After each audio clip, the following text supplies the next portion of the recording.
So the interview is now live. You are now face to face or over a video conferencing service, and you're actually having a conversation, and the interview has begun. Let's walk through the tips and recommendations that I have so that you can execute on the interview, smoke it, and stand out as a candidate. So this is the important part. You're there, you've made it. This is what all the preparation that we talked about was for. So now when you're in the interview, a few things that you want to do. You want to focus on having a conversation, and you want to focus on the communication that you're actually engaging with.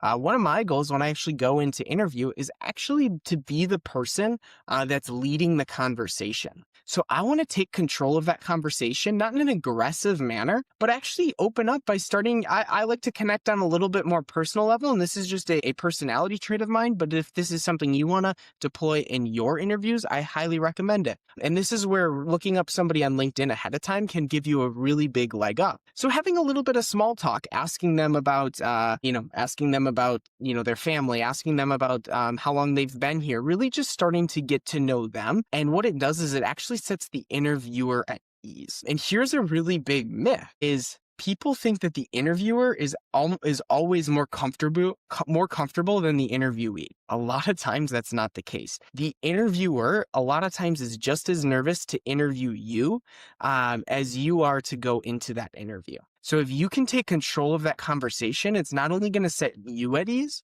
but it's also going to set the interviewer at ease, and it's really going to create a good stream and a good flow of dialogue that a lot of people sit back and just wait to be asked questions. One of the biggest myths of interviews is that it's all about just getting asked questions. They're really assessing your ability to communicate. They're really assessing your ability to have a conversation. And so by taking control of that conversation, you're really showing that to them versus telling them that you can do that when they ask you that type of question. So that's the first recommendation is try and take control of that conversation and just start it out to really break the ice so that you can really remove some of that tension if you do have a little extra stress around the interview itself.